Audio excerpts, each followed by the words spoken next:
Are you ready to embrace a new beginning? In part two of today's episode, Tamara Hill is back and she shares even more about grief and resilience and surrender and letting go and gives us as parents wisdom on how to reconnect with your passions without losing focus on the things that matter most. So stay tuned.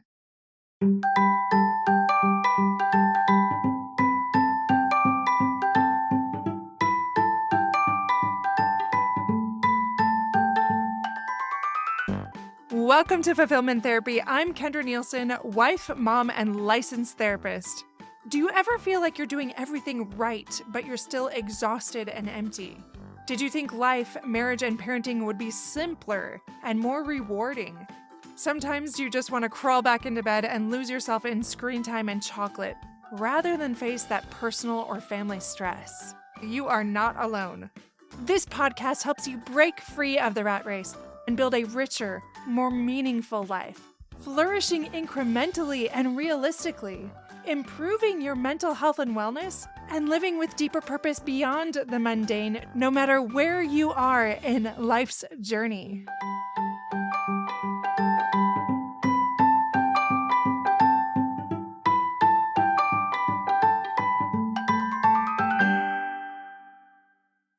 How did you make it safe for them, or how did they share later on? No, that's really helped me open up. That really helped me feel like I could come to you no matter what. Any suggestions on that? Oh.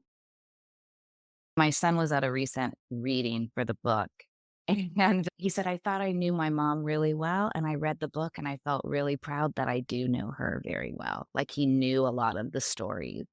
There were some insights for him, certainly, and there were some perspectives that he looked at things differently, and people came up and said, "Good job. That's really impressive that your son had this confidence of, 'I know my mom.'" And I think my upbringing was rather complicated, being raised by grandparents who they didn't get to meet, for example. So I think it just starts being honest with my own story and my own truth with where I come from and who I am and the decisions I've made. And you probably know as a parent, kids may understand that. And then at certain phases in their life, they ask the same question over again because they're looking at who they are and where they come from. And they have a different point of view of everything at different stages. And I think just being really honest, like, even when I got laid off, being very honest, I was laid off. This happens to people. And they both told me recently, because a friend had said, "How does your daughter feel? You wrote a book, you've done this. Is that pressure or joy? Or does that inspire?" And so I said, "I'm going to go ask my kids that question." Yeah. And they both said, "Mom, you represent to us like going after your dreams and freedom." And I thought, wow, I didn't expect that answer. And I'm still taking it in because that could mean so much to so many different people. But I don't know if that answered your question. Yeah. Really appreciate that last part that you said. You go after your dreams and you represent that freedom too. And I think how hard that is for listeners, for parents that I work with, for individuals, even how it's so hard to achieve that balance. I can speak with personal experience here. If I didn't have children, I have four, often five with an exchange student. I would have probably multiple degrees more, and I would be in the thick of doing all the business stuff. I would be traveling in the world, and when I think of those, like, sometimes I feel a little bit Yeah. sad. Oh, I feel like I'm waiting, but also leaning in and doing what I can, and so listeners feel that way too often, the feedback that I get, that they are pausing their life and they start to get resentful Yeah. or depressed. How do you do Yes. that, making them a focus and a priority, but not losing sight of yourself either and losing who you are? It's such a good question. And I'll tell you, it's a huge challenge. And for me, the ideal scenario is you raise your children with the person you had them with. And in my case, stay married to have a family unit. And that didn't work for me. And we were very committed to living in the same area and co parenting. I would say when the kids were with their dad, that did give me an opportunity to focus just more on myself and buckle down, right? And maybe get some rest and re energize to stick to the commitments. I would say one part of the pandemic that was beneficial was all of a sudden working from home and my kids are with me and they were older, which was unfortunate in a lot of ways in terms of one child missing a high school graduation and the things that come from that. But I got to refocus on what do I want to do. When the kids were with their dad and I would fly to Italy to look at property because it was my dream to start a hospitality business there. All of a sudden, I'm now staying at home in the pandemic and I can reshift and say, okay, I can't buy that property in Italy, but what am I going to do in my next phase? I can go buy a property down in Palm Springs. The kids and I can retreat. I can start my luxury vacation rental property in the midst of this pandemic. I can really dive deeper into my book. And that created an opportunity for me to do that. And so I think I was able to go full throttle during that period of time. But prior to that, a friend had shared to me recently that one thing she appreciated about me is when a door opens, I always walk through it. And I said, "Oh my God, I didn't know you were watching. That's the biggest compliment coming from you." It felt so good to hear that from her. And then I said, "Thank you. But what you don't see is often I just fall right off the ledge or I stumble through the door or I'm picking myself up." And she goes, "Oh, no, I get it. That's why I'm actually saying it. I know every time you walk through the door, it's not a win. I understand that there's a lot of failures and losses and pain." But she appreciated my persistence. So I think I'd align persistence with resilience in terms of when it comes to accomplishing, like you said, you'd maybe have all these degrees and do all these other things. But when you're persistent, it will come. It just might come a little later down the road than you expected. And I guess I'm a little stubborn in that way. At the same time, I hear elements of that through the things that you're talking about is like you're trusting in these shifts. You go through these doorways that open up for you, and maybe it doesn't look all buttoned up and beautiful like you would see maybe in a movie, but there's beauty in that still. And I just think sometimes it's about perspective, like a personal story here. I think about one of my degrees I was getting while my kids were also doing homeschooling. I'm not even a homeschooling mom. Props to people that do it, but it's not my favorite. And it was really hard to focus. And all of that came at a cost. It was important to focus on myself at that point too, as I was getting a degree. And I don't regret it. But now with that perspective, looking to this, I'm like, do I want to repeat that? Do I want to get another advanced degree while another child or children need me in a specific way that might be more time sensitive? And it's just remembering the costs, remembering that this is such a short life, like going back to your grandma and to your best friend and other people. It's okay, maybe it's a shift of perspective. Like it's not a loss as much as maybe there's another door, like you just talked about, and Exactly. seeing it that way. You had so much courage, so much persistence, so much resilience in your different stories. And I think listeners can have that too. Any thoughts on that? Yeah, I think that's true. And I think as you were speaking, some things that popped into my mind is not for talking about we have one life and not forgetting that. But what popped to my mind is when it comes back to raising children, right? Going back and checking in as we go on our journey and we're accomplishing things, like in your case with the degrees, maybe checking in at one point, is that what you still really want? Or are we so determined that we have that in our head? I've been building my business and I have to say, okay, wait, why are you doing it? Are you still doing it because you find the joy in it? Are you trying to prove yourself to someone or something or the world? Is it still that core value and priority? And when the answer is yes, you keep going. If the answer is uncertainty, maybe you take a pause.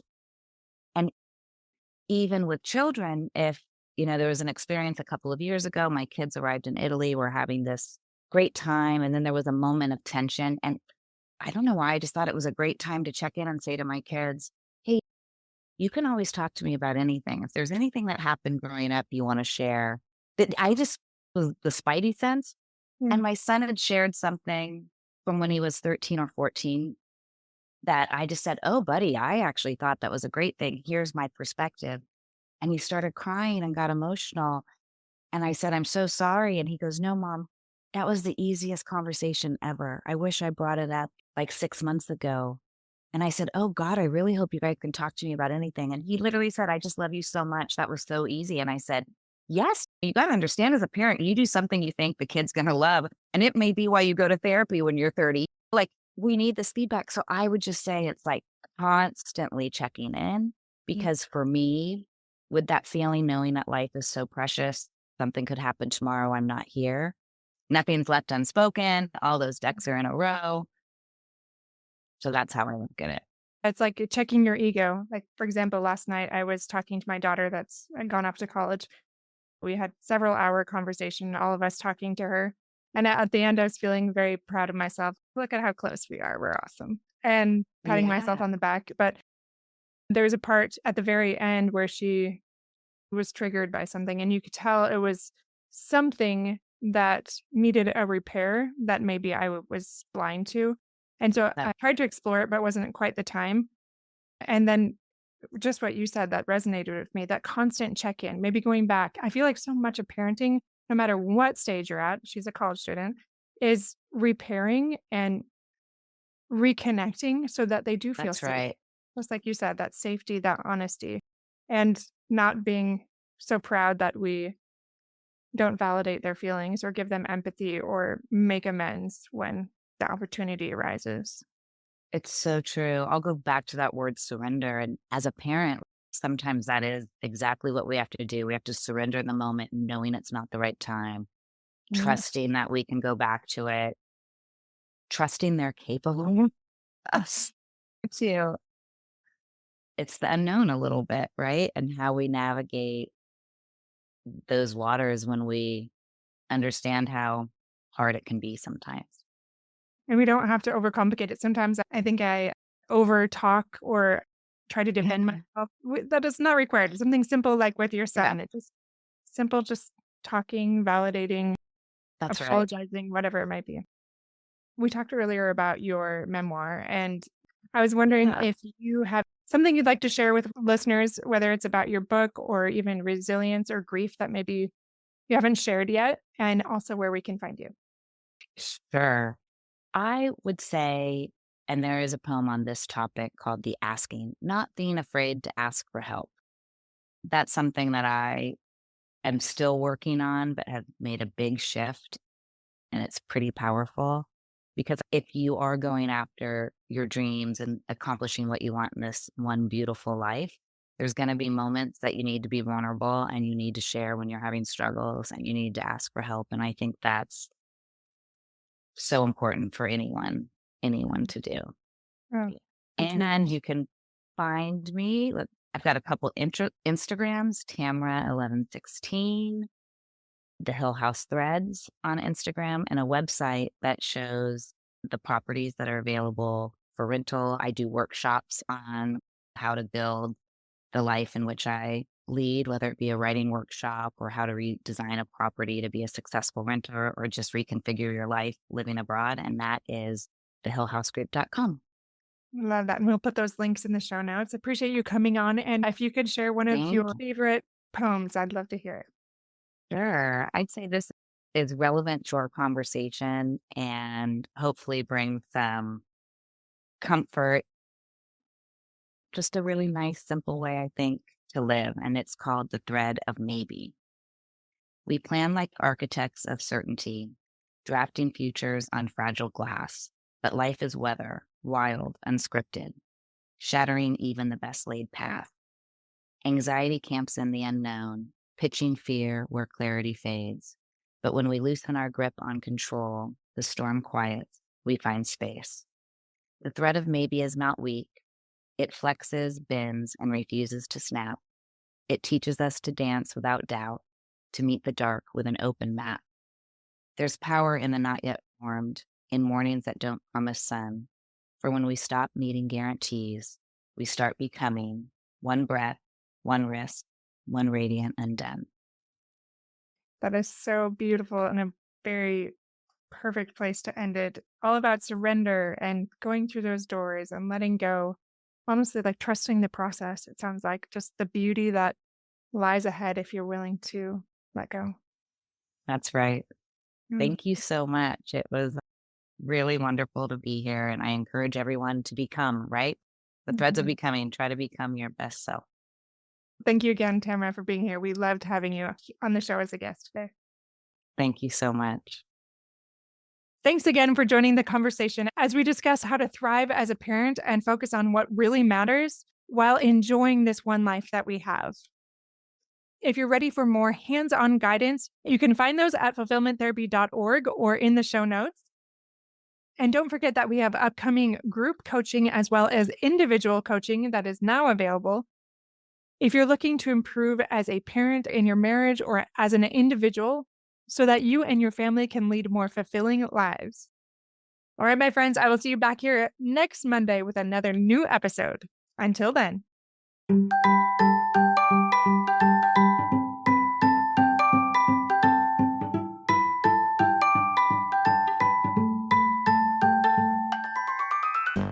Hey friends, if you enjoyed this episode, a quick 30-second share can help someone else find support and help this podcast grow. Leaving a review on Apple Podcasts boosts visibility and keeps the show alive. Your simple acts make a big difference. I'll see you back here each week for more life-changing episodes.